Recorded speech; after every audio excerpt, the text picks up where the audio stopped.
नमस्कार. आपण पाहत आहात अमृत मंथन. जिथे आपण जीवन, नाती आणि रोजच्या अनुभवांमधून शिकायला मिळणाऱ्या छोट्या पण महत्वाच्या गोष्टींबद्दल मनमोकळं बोलतो. आणि आजचा विषय मला वाटतं खूप जणांना अगदी जवळचा वाटणार आहे. घरातली शांतता. हो ना. आणि एका छोट्या बदलाने नात्यात तो गोडवा कसा परत आणायचा यावर आपण बोलणार आहोत. बरोबर. कारण अनेकदा कसं होतं, म्हणजे कोणी मुद्दाम भांडत नाहीये, पण तरीही घरातलं वातावरण असं जड वाटतं. हो, एक प्रकारची न बोललेली शांतता असते. एक चुकीच्या सुरात बोललेलं वाक्य किंवा उशिरा दिलेलं उत्तर. आणि मग घरात एक दडपण पसरतं. हे जवळजवळ प्रत्येक घरात घडतं असं मला वाटतं. खरंय. आणि मग प्रश्न पडतो की घर जे एक सुकून मिळण्याचं ठिकाण असायला हवं, तेच कधीकधी थकवा देणारं का वाटू लागतं. याचं मूळ समजून घ्यायचं असेल तर आपल्याला काही रोजच्या प्रसंगांमध्ये डोकावून बघावं लागेल. आता बघ, सकाळची घाई असते. हो, सगळ्यांच्याच घरी असते. नवरा ऑफिसला जायच्या गडबडीत आहे आणि तो विचारतो, चहा अजून झावा नाही का? आणि इकडे बायको किचनमध्ये अनेक कामांमध्ये अडकलेली आहे. आणि मग तिचं उत्तर येतं, सगळं एकटीच करतेय ना. अगदी. आता दुसरं उदाहरण घेऊया, संध्याकाळचं. नवरा दिवसभर काम करून दमून घरी येतो आणि सरळ फोनमध्ये व्यस्त होतो. आणि बायको दिवसभरानंतर 2 शब्द बोलायला उत्सुक असते. ती म्हणते, फोन बाजूला ठेव ना थोडा वेळ. तर नवरा म्हणतो, अगं दिवसभर काम करून आलोय, थोडं रिलॅक्स होऊ दे. आता या दोन्ही प्रसंगात वरवर पाहिलं तर कोणी चुकीचं नाहीये. बरोबर. दोघंही आपापल्या जागी बरोबर आहेत, दोघंही थकलेले आहेत आणि त्यांच्या अपेक्षा त्या वेगवेगळ्या आहेत. म्हणजे समस्या मोठ्या गोष्टींमध्ये नाही तर आपल्या प्रतिक्रियांमध्ये आहे, आपल्या रिॲक्शन्समध्ये. अगदी. तो जो अहंकार असतो ना, कोण आधी बोलणार किंवा मी का माफी मागू, यामुळेच घरातली शांतता नाहीशी होते. तर मग यावर उपाय काय?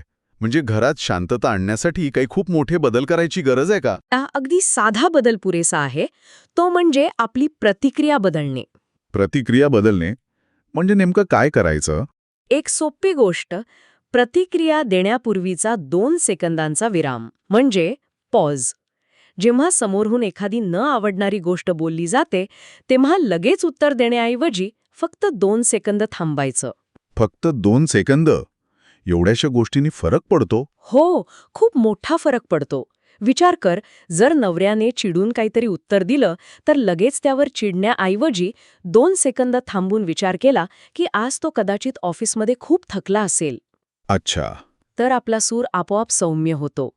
किंवा जर बायको चिडचिड करत असेल, तर तू नेहमी अशीच असतेस असं म्हणण्याऐवजी तिला विचारायचं, आज खूप दमली असशील ना? बरोबर. बघ, वाक्याचा परिणाम पूर्णपणे बदलतो. हे खरंय. यावर मला एक गोष्ट आठवतीये, एका ओळखीतल्या जोडप्याची. हो, ती गोष्ट खरंच खूप काही शिकवून जाते. तर झालं असं की नवरा रोज घरी आल्यावर घराच्या पसाऱ्यावरून खूप चिडचिड करायचा. आणि बायकोला वाटायचं की मी दिवसभर एवढं काम करते, तरी या माणसाला फक्त पसारा दिसतो. हो. पण एके दिवशी त्या बायकोने ठरवलं की आज ती उलट उत्तर देणार नाही. नवरा आला, नेहमीप्रमाणे ओरडायला लागला. आणि ती शांत राहिली. ती शांत राहिली. तिने त्याला शांतपणे फक्त 1 ग्लास पाणी दिलं. नंतर तो शांत झाल्यावर ती हळूच त्याच्याजवळ गेली आणि विचारलं. काय विचारलं?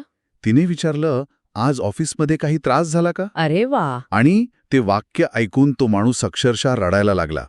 त्याने ऑफिसमधला एक मोठा ताण सांगितला, जो तो इतके दिवस मनात दाबून होता. म्हणजे बघा, तिच्या एका छोट्या बदलाने एक मोठं भांडण तर टळलंच. पण नात्यातलं खरं कारण समोर आलं. बरोबर. आणि म्हणूनच रोजच्या जगण्यात काही सोप्या गोष्टी आपण करू शकतो. म्हणजे बोलण्याची पद्धत बदलणं. जसं की, हे अजून केलं नाहीस असं विचारण्याऐवजी असं विचारायचं, हे झालं नाही का? काही मदत हवी आहे का? हा खूप मोठा बदल आहे. आणि दुसरी गोष्ट म्हणजे लगेच प्रतिक्रिया टाळणे. कोणी टोमणा मारल्यास उत्तर देण्याआधी 5 सेकंद थांबायचं. खरंय. घरातली शांतता अनेकदा त्या 5 सेकंदांवर अवलंबून असते. आणि कौतुक करणं. अप्रिसिएशन. हो, ही खूप महत्वाची गोष्ट आहे. छोट्या छोट्या गोष्टींसाठी कौतुक करणं. आजची भाजी छान झाली, किंवा तू घरासाठी खूप कष्ट घेतोस. ही छोटी वाक्य घरातला माहोलच बदलून टाकतात. आणि अजून एक, काही गोष्टी सोडून देणं. म्हणजे प्रत्येक चुकीच्या गोष्टीवर वाद घालण्याची गरज नसते. उदाहरणार्थ, टॉवेल चुकीच्या जागी ठेवला. हां. तो खूप कॉमन प्रॉब्लेम आहे. हो ना. तर ह्यावर वाद घालण्याऐवजी ती गोष्ट सोडून देणं. याचा अर्थ हार मानणं नाही, तर शांततेची निवड करणे होय. खरंय. कारण शेवटी घराचा खरा अर्थ काय आहे? तोच तर मुद्दा आहे. बाहेरचं जग म्हणजे ऑफिस, नातेवाईक, आर्थिक जबाबदाऱ्या हे सगळं खूप कठीण आहे. घर ही एक अशी सुरक्षित जागा असायला हवी जिथे आपण आपला मुखवटा काढून मोकळा श्वास घेऊ शकू. अगदी. जेव्हा घरात शांतता असते तेव्हा बाहेरच्या मोठ्या संकटांना सामोरं जाण्याची एक वेगळीच ताकद मिळते.